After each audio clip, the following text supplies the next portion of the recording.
y'all, it's Belle. Welcome back to my channel. Welcome back to another video. Telling you, the last time I filmed, I spilled my monster today. I didn't even put on my necklace or my wedding ring, so it's just been an off day. But today's video is going to be my favorites of 2022, and since I cannot pick a small number because I read so many and I love so many, I'm going to do my top 22 of 22. And I've been back and forth, and I've marked so many out. I had so many more on here, like Out of Range by Heidi Lang, Emma Murphy, just so many more. But I did want to quickly mention when I did my favorite series of 2022, I didn't include this one because I read the first book like the last week of the year, and then I read books 2 and 3 like the first week of January. So it is a favorite, but I couldn't say it was a favorite series since I didn't read this other two till 2023. But it's the Rose Campion series by Lyn Gardner. I absolutely adore this series, and I have the sun in here. And these were just amazing. I just absolutely loved it. Like this theater group and the mysteries and these characters, just absolutely loved it. So I wanted to mention that. And then I'll talk about some sequels that I read that were still just so good they became favorites of the year. The third in the Orphans of the Tide series, Eternity Engine by Struan. I think this is the last one. I'm not sure. One of my all-time favorite series. It's just so dark, gripping, intriguing, and then the underlying messages, like the enemy, the Inquisition, and like just so many things that can be compared to real life with the Inquisition and just everything. Amazing characters so many amazing characters in here. And like I said, I think this was supposed to be the last one, but I could definitely see like a companion series where the way this left off. It was a very satisfying, amazing ending, but I would like more because I love this author's writing. And the third in the Songs of Magic series by S.A. Patrick, and I think this is the last one, The Thunder of Monsters. This series was so amazing. I loved it so much. It's definitely another one of my all-time top favorites, and this book was just as good as the first two, if not better. They just get better and better, and these characters are really, the story's incredible. It's like a retelling of sorts of the Pied Piper, a reimagining.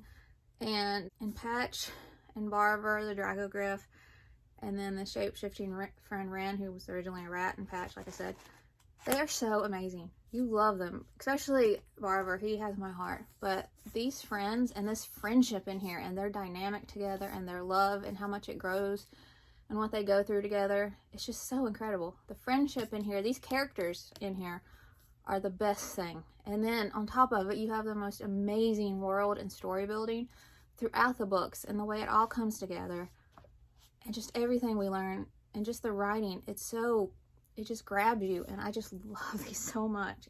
Even if this is the last one, I really hope he continues to write way more middle grade, because I'm in love with this author's writing, and he writes such amazing characters too. So and then I read 2 sequels from the same series.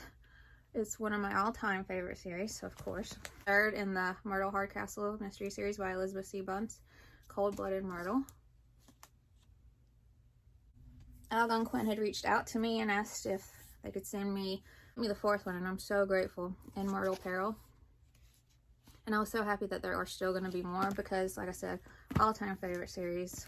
Because it's detective middle grade mystery, right up my alley, with like the historical fiction. These are like Victorian, and the chapter headings, like from a book, like this one looks like one that I guess Myrtle will write in the future.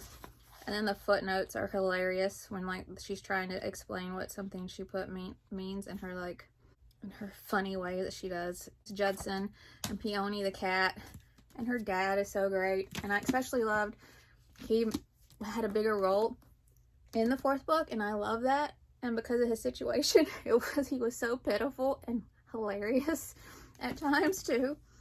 And I just love these. These are just so amazing. With all the sequels that made it, and I had 2 contemporaries make it, and for me that's a lot. I make it, and none of these are in order, because that's even harder for me. I might pick maybe one or two that might be the top. I don't know, let me get to that point. The first one is Lemon Drop Falls by Heather Clark, and Jollyfish Press had sent me this, and I'm so grateful because I really love this. And I did get emotional just because of my connection. There's something in here that a character has to deal with. She has a loss, and the person got blood clots and they passed away. My husband had one in his leg, and then it ended up going, he had 3 in his lungs, but our story ended thankfully better than the one in the story did. So, and I'm very grateful, but it was very emotional. He was very young, so his mid-30s when it happened, and they don't know why it happened, so that's even scarier almost. But so the connection and the writing and the lemon drops and that connection, and then the author's note and how it connects to her and her experience and just everything. It was just such a great read. Even if you don't connect in that way, it's just an amazing read. Dealing with grief, loss, feeling like you got to take care of your family when you have another parent grieving that can't, but it's just so good. And a song called Home by Zarr, and HarperCollins had sent me this, and I'm so thankful. And this one was another emotional read that I connected with in many ways. This girl's dad is an alcoholic, and there's fear. It doesn't say whether he was abusive, but they do talk about the fear that they would have. And they didn't, her mother remarries and they move, and she doesn't want him to the dad to have the address right away because of, she's like, sometimes we used to feel afraid from daddy, so. But he also doesn't come around a lot, so she has these feelings like, what's wrong with me? Well, maybe if I learn to play this guitar that she thinks he left for her because he likes music, then he'll be proud of me and want to spend time with me. So my real dad wasn't an alcoholic, but I had those feelings about why doesn't he come around more that she has. My stepdad was an alcoholic, so I had all of that to relate to, and that fear. And like her friend wasn't allowed to like come over and like stay the night when they lived in the apartment where they used to live with her dad, and her dad would still come around after they divorced because of that. And I related to that too, because I had friends tell me that lived in our neighborhood and knew about my stepdad that their parents wouldn't let them spend a night because of my stepdad. So all those feelings and that you have when you have an alcoholic or addict parent or step parent, just so relatable and so well done in here. I think the author really handled this very well, honestly, and in a way for middle grade readers. I think this would have helped me a lot when I was a kid. So happy that kids have this. That makes my heart happy. And now some sci-fi. Area 51 Files by Julie Buxbaum. The author had sent me this. Thank you so much. And it's a naked hardcover too. And it's just full of amazing illustrations too. Just like almost every page really. And I was surprised how much I love this. Like, it looks like a fun, you know, read, but it is, but the writing is so good. And the story and the plot and this Area 51 world and everything, and the people, the aliens that live there, all the different species of aliens, it's just incredible. And what's going on and the backstory of her uncle and just this mystery going on around town, the new friend she makes, everything about him is so intriguing too. And her pet hedgehog is the best. I absolutely love him. And I think the next book comes out in March or May. But I'm so excited because I cannot wait, because this was so good. And I didn't think it wasn't going to be good, but usually, you know, the fun reads, you're like, man, I had a great time with that, but you're not overly impressed. But this was different. It was so much fun, but the story, even though it was fun, it wasn't silly. It was still impressive and just so good. So I cannot wait for that next book. For my lesson and last one, when I had to edit almost 30 minutes out, I'm not reading synopsis because it would take even more. And Drifters by Kevin Emerson. HarperCollins had sent me this. I've been sent some of, obviously, my favorite books, almost so many of these. So I'm so grateful. I want to read all his books now. I read this fast, and this is a thick book. You have different points of view, but also, like, it tells you the time and how many hours till breach. And then it's just so complex, and with the whole backstory of this town and what's happening here, these things that people see, the disappearance of a friend, and it's like nobody remembers, and just everything that we learn, and the friend she makes that helps her, and then the strange boy that kind of becomes a friend, and his whole backstory and what's going on with that, and then where we go and the conclusion and how it wraps up and everything that happens. Man, it was so good. I did not want to put this down. It was so good. It's just so different, and I just loved it. I know I'm gonna keep saying that, but I did. And then Orion and the Starborn by K.B. Hoyle. And Owl's Nest Publishing has sent me this.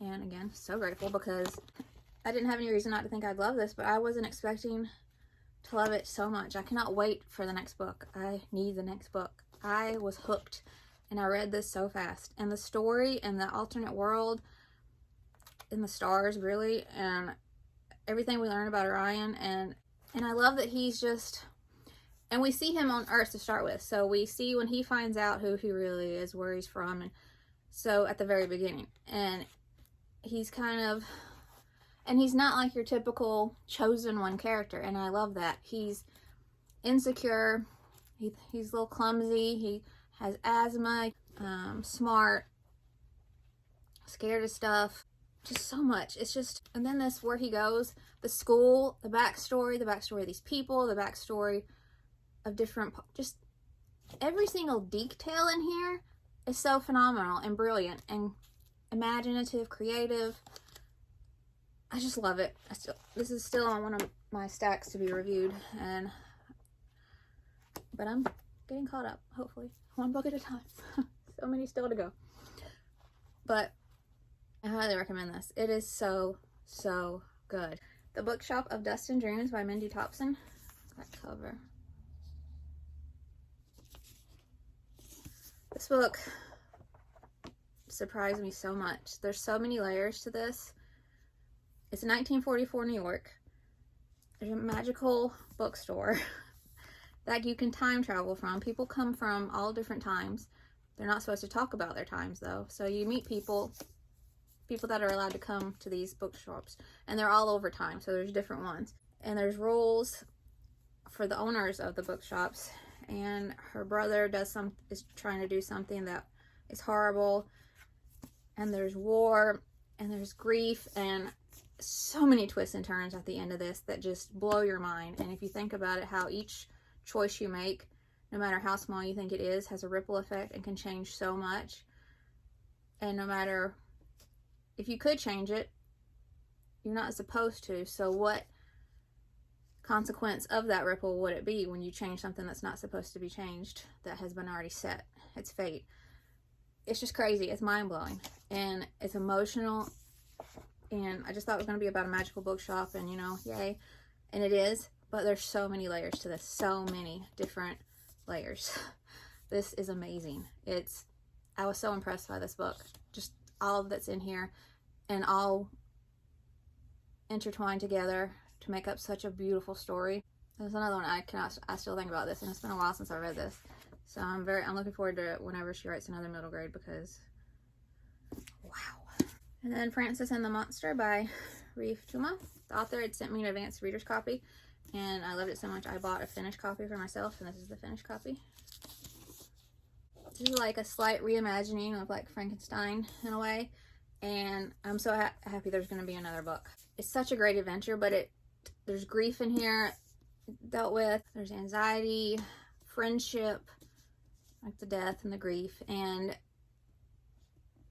that love and friendship, no matter what, even after death, that love doesn't go anywhere.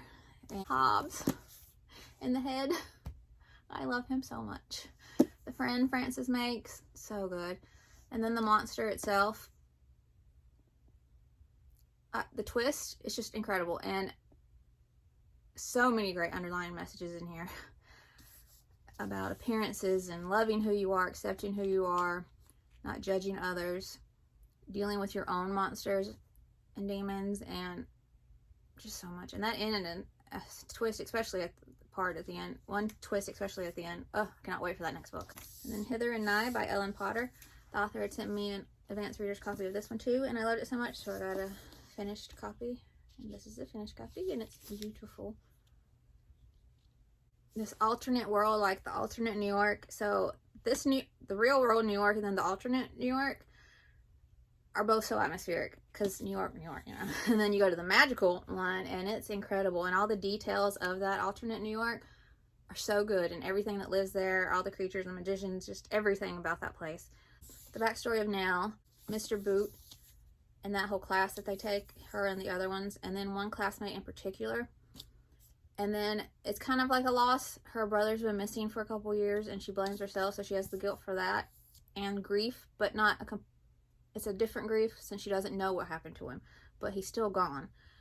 But she's always trying to find him. And then there's even like a gambling aspect that she gets caught up in, like in, I think it's Central Park, playing chess, and the thrill she gets from like after her, yeah, it's just so many things.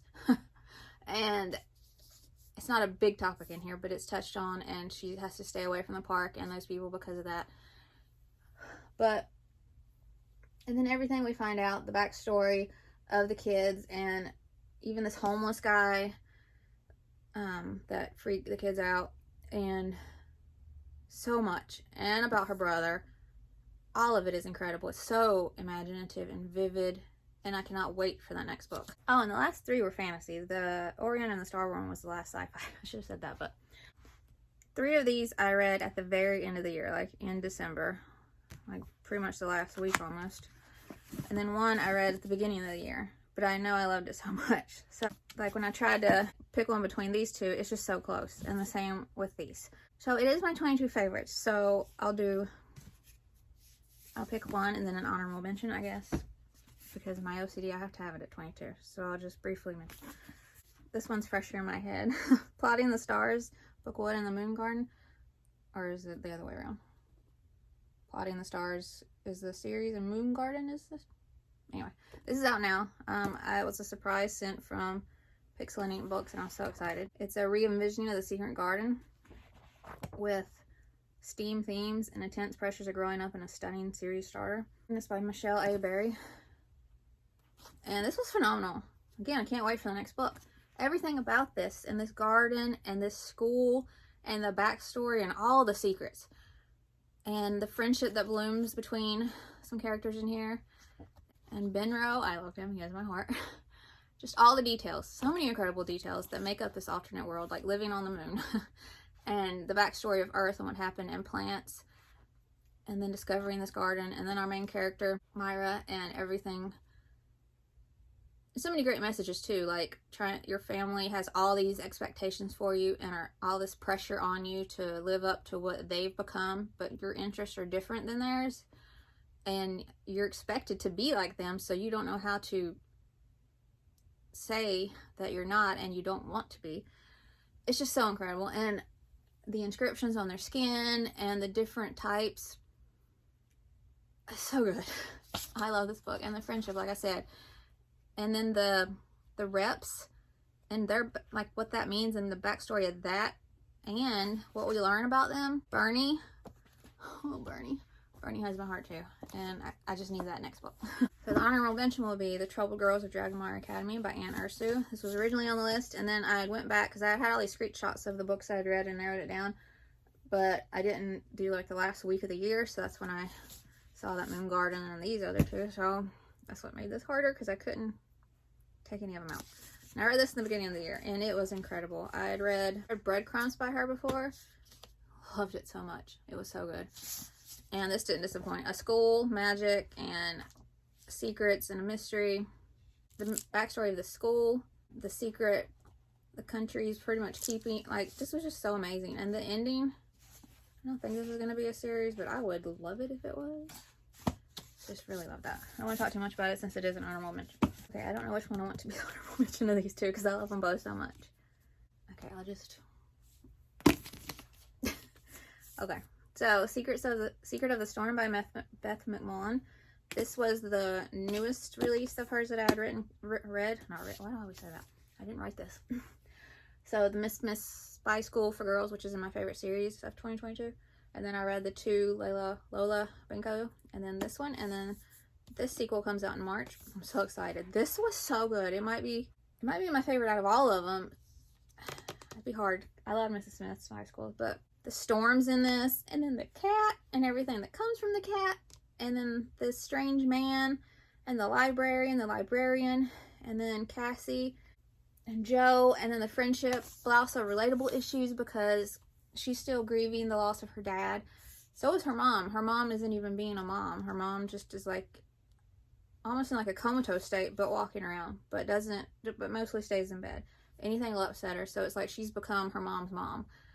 So she has all this on her. And then her friend is starting to hang out with like the popular girls, her usual best friend that she's been best friends with forever, and acting mean and kind of making fun of her with the other girls. And so there's that, and the changing friendships.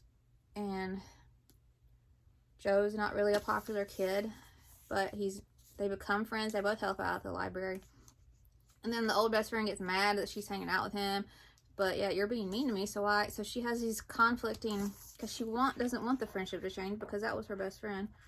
So all of this, and then this cat, and then the backstory of that, the storms, the strange man, what he's rambling about. And then everything we find out, I can't really explain too much because anything will spoil other things, but oh, so good. Amazing characters. Albert the cat, her and Joe, best dynamic. Such a great story. I cannot wait till the next book. Okay, then I guess this one will be the honorable mention. The author sent me this, The Lion of Larkhaze Manor by Aubrey Hartman. Yes, this will be the honorable mention because it doesn't come out until May of this year. So that makes me feel better that it's the honorable mention because it didn't come out in 2022. So that's why it's the honorable mention. Thank you so much, the author, for sending me this. It's such a good book. A charming middle grade novel about magic, friendship, winged lion learning to roar, and a young girl fighting to be heard. Perfect for fans of the classics like The Never-Ending Story. This was phenomenal. I want to live this manor that they're making up. I love that. I want to live there. I'm so jealous. I know it's not even real, but... And then the lion. And Samson the lion. He has my heart. That is the most adorable. I was so scared. I had to do what I do and go to the back to make sure he was okay. Because I just can't read an animal story anymore without doing that. Looking for their name. But Poppy is such a great girl. She just wants to be seen and heard. She doesn't feel like she's ever heard. They just tell her to push things down. And she has to keep pushing things down. And doesn't think her parents can handle her weirdness, as they call it. And she usually dresses up as her favorite characters from books. And at her last school, that was fine. But at this school, she's made to feel weird about it. And then, so there's that. Wanting to be seen and heard by her parents who were... It's just yeah. And then at school, not fitting in, not having any friends, trying to figure out how to make herself seen and heard. And then what comes about for Samson comes and everything that happens there. But the price for that, a glimpse of what the actual power of books is and how they can change people's lives. And the way the author does that, her way of showing how you could see how a book can change a person's life when you take it away, like, or whatever, brilliant. And it's just so thought-provoking, and I love that. And just the magical aspects, just everything. And then that ending, and then the twist. I cannot wait. This doesn't come out until May, so the second book I'll probably have to wait a long time. So, but I love this, and I highly recommend it. It's all the ones with honorable mention. Okay, then Shad Hadid and the Alchemist of Alexandria by George. And HarperCollins had sent me this. Thank you so much. I love this. This whole world of alchemy. This might have been... Science is talked about so much in I don't know if I would consider it sci-fi because it's just so much more magical. But, and then the cultural roots of the school and of Shad Hadid and the beginning and his grandmother and then the baker and what he's taught, what he learns, the invitation to the school. But when he gets there, it's strange and nobody talks about alchemy. They just keep talking about science. And then all the stuff he learns while he's there. And his friends he makes, and then the bully being there. And this is another one where the bully is such a refreshing bully story because of how the bully comes about and the whole progress of the story with the bully specifically throughout the story, how it progresses. And that was so refreshing, and I loved seeing that growth there. And it's just phenomenal. There's so much character growth from so many characters in here, especially even Shad Hadid. And then the backstory of his family, not just his grandparents, but his mother and his father. And his father and his grandfather had died together. I think it was a car crash. And his mom, and then the feelings of being abandoned. So grief and loss from losing not only his grandfather, but his dad. And then his mom pretty much abandoning him for his stepdad and his horrible stepbrothers. And not even calling him or answering the phone. So all of that to deal with and can be relatable, unfortunately. So, and then wanting to make friends and stand up for himself like he didn't do before. I don't know, there's great messages about so many things, but I need more. And I'm so glad it's just book one and there will be more. And Monarch had sent me The Impossible Girl by Ashley White. I'm pretty sure this is first in a series. I hope so, because I want more. And this is out now. This was so good. This school, this other world. Ava is in the mortal realm until she turns a certain age, and then she's called back to Zarcadia on her 13th birthday. But then the magics and everything different about her, and the backstory and the mystery of her. And she has two guards watching her every move. There's a resistance rising. There's kelpies and near-death experiences and so much danger. She has such a gift in this craft and has so much promise. But like it says, she'll learn that getting to the bottom of her unexplained existence will take her down a perilous path where a dark secret lurks, one dangerous enough to disrupt the entire orders of the registry and jeopardize her life and the lives of her new friends. And her new friends are amazing, and each one of them is in a different, I forget what they call it in here, but different magical part. Like there's vampires even, and like witches. So, and her two new main friends are so great. Love a great friendship dynamic, and they make the best team, and they just care so much for each other, and they're the best characters, and I cannot wait to see what happens next. It's already getting pretty long, so I'm gonna just stop talking so much about these. The Vexatious Haunting of Lily Griffin by Paula Hayes and Fremantle Press has sent me this. Thank you so much. It's a bind up of basically 3 stories about Lily, but they happen right after the other one ends, so it's like a continuous story. And like the paranormal aspects, the mystery aspects, the dialogue, this family, the progress, and the growth and development of every member of this family is phenomenal on its own. Humorous illustrations. Just loved it. I don't know if there'll be more, but I hope so. The In Between by Marina Cohen. Now I've read all of her books that are currently out, and this one was so good. The best friends, how it starts, the backstory of Quinn and Quinn's sister, who they believe was grabbed by someone, and I've never seen that mentioned in a middle grade. And then this In Between and the whole backstory of that, and the twists, and what we find out actually happened, and like her best friend Quinn's parents going missing, and her brother, and then how it ends. It's so incredible. There is closure, I think. Like you can, it might seem like you don't find out what happens, but the way it's written, you do, and I love the way it ended. And we get an answer to some stuff that I think is done in a good way for middle grade readers about the sister. Nothing is detailed, but she is given an answer. And it's just, I love that book. Darker, obviously, so. And then The Griffins of Castle Carey by Heather Shoemaker. I've had this one forever. I was so happy I finally read it. So creepy. A ghost story like no other. Sibling story. And they're visiting an eccentric aunt. Love that. And her giant, tongue-drooling Newfoundland dog in England. And she has this cottage. And then there's mysterious lights. Strange new friends. Police chase. Stampeding sheep. And the ghost problem. And then what's happening to their youngest sister. This creepy doll. And the tree. The aunt's amazing. The dog's amazing. So much heart and humor. Spooky. Wanting to be seen and not alone or forgotten. Great family and sibling story. And then Ghostlight by Kenneth Opel. And Tundra Books had sent me this. Thank you so much. This was phenomenal. Another ghost story. And the backstory of the ghost and the lighthouse and the lighthouse keepers. And then the villain. And then these kids and the team they make and what they do. And then the main character's grieving the loss of his dad and how that connects and what happens there. And then the story of the ghost girl that we meet and her everything. And then the connection that her and Gabe, the main character, form. It's just so good. And how they communicate even, all the details. And it's edge of your seat. Just loved it. And then The Swallowtail Legacy by Michael D. Bale. Wreck at Ada's Reef. I had received an ARC, Pixel and Ink, and I loved it so much I got a finished copy. And the sequel comes out in the next couple months, I believe, and I'm so excited. This mystery was amazing. These characters were amazing. Where they go to stay. This family, and him being a stepdad, and they have lost their mom and their dad, these 2 girls, and there's 2 stepbrothers, and they live with the stepdad. And after losing their mom, they're still grieving that. He took in, and he's raising them. He's just an amazing stepfather, and that was so nice to see a nice step-parent story. And even the step-brothers are amazing, because, you know, usually the step-siblings are always usually a pain. And then the mystery of this island and what happened years ago, and helping our neighbor was a friend of their mom's.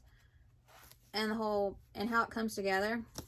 Oh, so good. I love this writing. And I read one of his older books. It was just as amazing. And, oh. And then I forgot to think about which one would be my favorite, but this just might be, so we'll go with it. Maya and the Rising Dark by Rena Barron. And again, this wasn't in the favorite new series because this one I read in 22, but the other ones I read like the first week or so of 2023, so couldn't count that.